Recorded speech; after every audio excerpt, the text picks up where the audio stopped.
Yo, c'est Moon et aujourd'hui on va parler du TFC. King quand on est dans le Fergie Time, à kick dans le pronostic vital. Je me suis hissé jusqu'en finale, penalty Panenka Zinedine Zidane. Je pense pas que tu sois passé à côté de cette information, mais le Toulouse FC va remonter en Ligue 1 l'année prochaine. Alors comment l'équipe que tout le monde aimait tabasser l'année dernière a pu remonter en seulement l'espace d'un an en Ligue 1 de nouveau?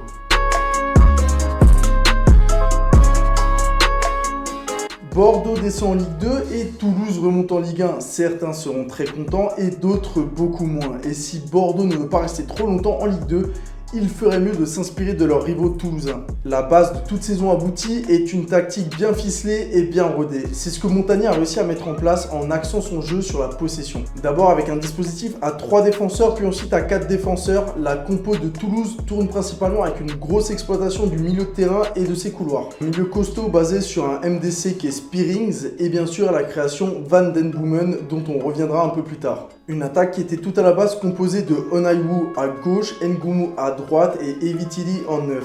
Evitili qui n'a pas tenu toute la saison en neuf car il a eu un petit coup de mou et par la suite c'est Ratao qui est venu s'installer sur l'aile gauche et Onaiwu en neuf.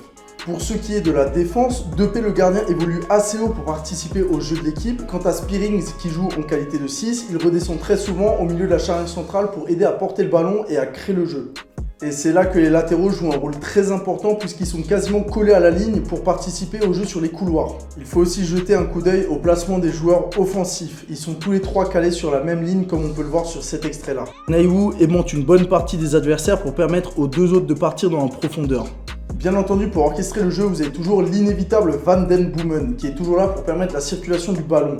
Et les individualités, vous allez le voir, Toulouse en a plein.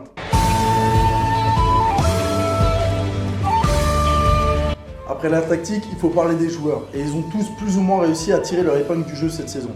Dans le rôle de 6 par exemple, Spearings a parfaitement joué de sa polyvalence cette saison. Tantôt 3ème défenseur, tantôt rampe de lancement pour toute son équipe, il participe à la base de la création de toutes les actions de son équipe. Pour ce qui est de Ratao, il a mis du temps à se lancer cette saison, mais une fois qu'il y est arrivé, il a montré toutes ses capacités à prendre la profondeur et à provoquer l'adversaire dans la surface. Par la suite, il parvient à marquer 11 buts et 2 passes décisives pour le TFC. Les latéraux, quant à eux, jouent un rôle crucial dans leur entente avec les ailiers. Ils ont souvent réussi à se distinguer par des combinaisons. On note surtout celle de Dessler et d'Ngumu. Dessler, rien qu'en tant que latéral sur son couloir, parvient à faire 6 passes décisives pour 1 but. Ngumu, qui lui évolue aussi sur le même couloir en tant qu'attaquant, et quant à lui a 8 buts et 4 passes décisives. L'autre latéral de l'équipe qui est ici Agassila compte quant à lui 2 passes décisives. Mais ce n'est rien d'étonnant lorsque l'on remarque que face à lui, en face de lui, c'est Ratao. Et Ratao a un jeu beaucoup plus axé sur la provocation et la prise en profondeur, la prise de risque dans la surface, plutôt que Ngumu qui est plus axé sur la passe.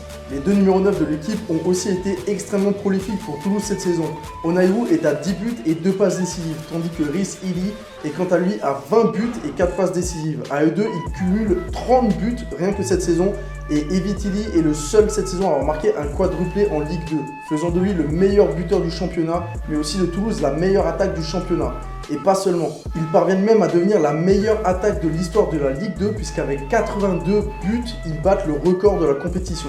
Et maintenant j'en viens au joueur qui a les clés du jeu toulousain, le meneur de jeu qui a permis de créer toute cette animation offensive. Je veux bien sûr parler de celui qui a battu le record de passes décisives de Zinedine Ferrat en Ligue 2. Avec 21 passes décisives et 12 buts, il s'agit bien sûr de Branko Van Den Boomen. Si on met de côté les stats, il est littéralement le joueur qui a permis toute la création et la mise en place du jeu toulousain. Il est efficace à la finition, il est très bon dans son placement, il a une très bonne vision de jeu qui lui permet de voir le placement de ses coéquipiers mieux que n'importe qui en Ligue 2. Et si on rajoute à ça qu'en plus il est efficace sur coup de pied arrêté, on obtient un petit joueur toulousain qui fera les beaux jours de Toulouse en Ligue 1. Et maintenant bien sûr, on en arrive à la petite satisfaction côté toulousain, il s'agit du prix des joueurs. Van Den Boomen, le MVP de l'équipe, a été acheté 350 000 €. Dessler c'est 500 000 €, pareil pour Evitili, pareil pour Dupé, Ngumu est formé au club, Ratao c'est 1,2 million, Onaiwu c'est 700 000 €, donc moins de 4 millions pour créer une équipe qui bat les meilleurs records de perf de Ligue 2 alors qu'ils ont perdu Amin Adli pour le double l'été dernier. This is Elon Musk.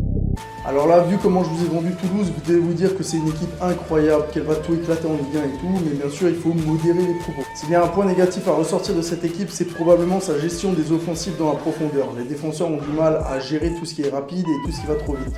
Et évidemment, le point noir numéro 1, Montagnier a basé son jeu sur la possession, ce qui est quelque chose de faisable avec un effectif comme le sien en Ligue 2. En revanche, pour ce qui est de la Ligue 1, le niveau de pressing est différent et il n'est pas sûr qu'il soit capable de gérer la même intensité sur un pressing différent. Tout ça pour dire que Toulouse n'aura pas forcément la balle en Ligue 1 et qu'il faudra peut-être trouver d'autres solutions. Voilà, c'est la fin de cette vidéo. N'hésite pas à liker et partager si ça t'a plu. D'ici là, on se retrouve à la prochaine pour un autre sujet. Prends bien soin de toi. Ciao.